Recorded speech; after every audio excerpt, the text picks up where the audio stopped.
Hello everybody and welcome back to Deb Creates. And today we're going to have a look at something a little bit different. Today we're going to look at felting. So I don't know if you knitters out there have had a look at any felting. Maybe it's using wool, so maybe it would follow on that you'd have a look at that.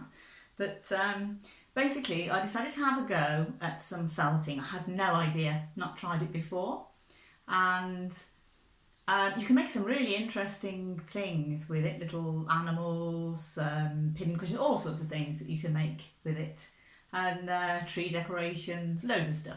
So I decided to have a go, and it seemed to me that the best thing to do was to buy a very cheap kit, because I had nothing. I had no needles for felting, I had no idea, I had none of the wool, so I wasn't sure how to find it or what you actually needed.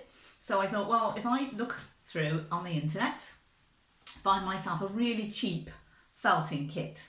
So that's what I decided to do. So I had a look through, and I basically chose the cheapest thing that I could find that contained 2 or 3 needles, the wools to make your animal, which I chose a little cat, and it said very clear and precise instructions. Fantastic. So it was about £7. So I sent for that, and it arrived, and I was all excited to start. But unfortunately, the instructions are not what they say. It came from abroad, I think it's Chinese, and the instructions say felt a circle, felt an egg shape, felt a square. Well, I don't know how to felt. So it meant nothing to me really, and it didn't actually give you any information on how to felt a circle or how to make these shapes. Well, I had a vague idea that you poke it with the little needles. So on that basis really, that's what I did. So I tried to make the shapes by using this little needle, and I didn't know what the difference between the needles were, or it wasn't clear whether one was a twisted one or whatever they were.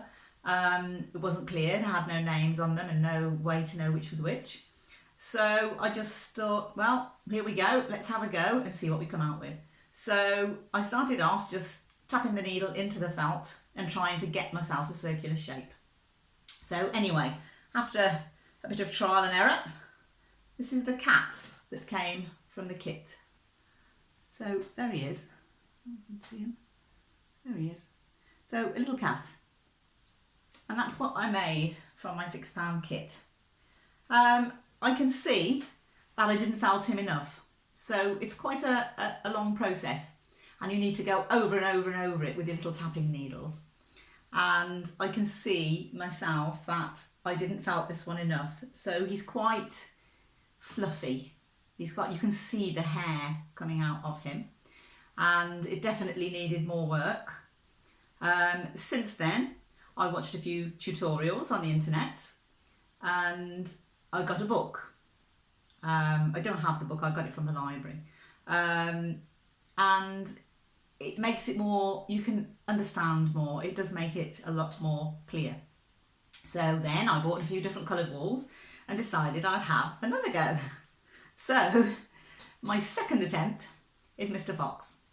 So I found a tutorial for a fox on the internet, and I must say that my fox in the end doesn't look very much like the one in the tutorial at all. But never mind, I still quite like him, and he turned out quite well. So here we have Mr. Fox. There he is. He's a dapper little fellow. There we go. The back of him. So he's got his little bobtail and his scarf. So there we go. So Mr. Fox, I just followed the tutorial, and it was a lot better following it from a tutorial than trying to do it from the kit, which was pretty hopeless really. And but what I found was, because when you watch the tutorial you tend to skip a bit, you know, you watch it through the first time, And then when you actually start making him, you just skip to the bits that you want. So so I do the face and then skip the next, skip a bit and have a look at, yeah, I know I've got to do a body. Yes, that's a sort of a pear shape. Yeah, okay. And so you don't look at it very much. And it was it was all written. The words that tell you what to do was all written onto the video rather than spoken. So again, you had to keep flipping back to see what was written, and it disappeared really quickly. So so after a bit, I just started thinking, yes, I've got to make legs, yes, I've got to make arms. So my fox turned out with massively long arms and legs compared to the one that was on the internet. And the one on the internet is sort of more, she fluffed out, with her little needle, she fluffed out his fur by pulling it down. I've not done that yet. I am going to have a go, but I've not done that yet. And so I thought, I didn't want to spoil him. So he was looking okay. So I thought, well, perhaps leave him this time and maybe do that on the next project to have a go at, because I'm fascinated by the cat heads that they make that look absolutely real. So I'm definitely going to be having a go at one of those. So anyway, finished Mr. Fox and thought that as he's standing up and he's a bit human looking, a bit humanised in the way he's standing and everything, that I might make him some clothes. So I thought about a waistcoat and maybe a walking stick, something like that. But in the end, when I started, I thought, well, how am I going to make that? And then I thought, well, I'll just knit it, knit him some tiny clothes. So in the end, I made him a little pullover, and then I thought, well, he might look quite nice with a scarf then, and he's out in the winter, so put him a little scarf on. So that's what I did. Very simple to make. Just this one's just plain knitting, plain knit stitch. And this one is stocking stitch there, and I just guessed it. I guessed the size really, not very big. So you can work it out really. So there you go. My second attempt at felting, which is so much better than my first attempt. I think you'll agree. So there we go. First attempt, cat. Second attempt, fox. So cat, just about passable.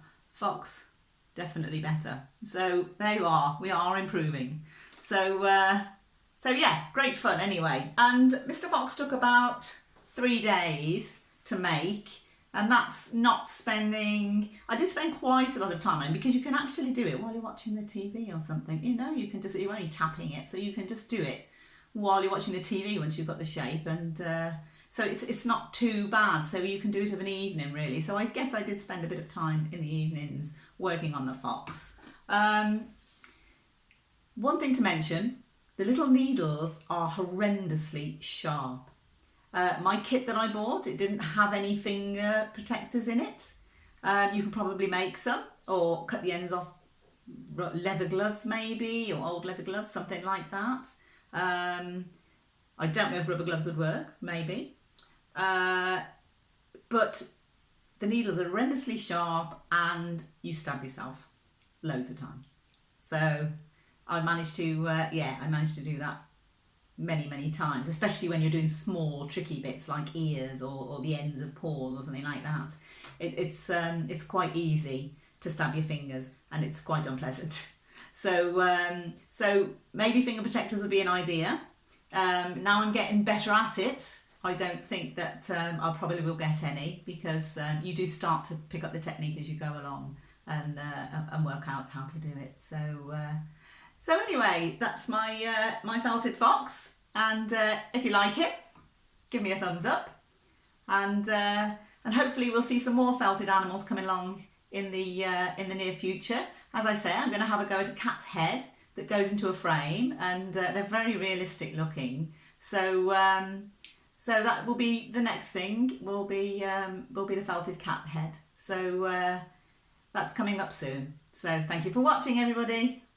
Bye.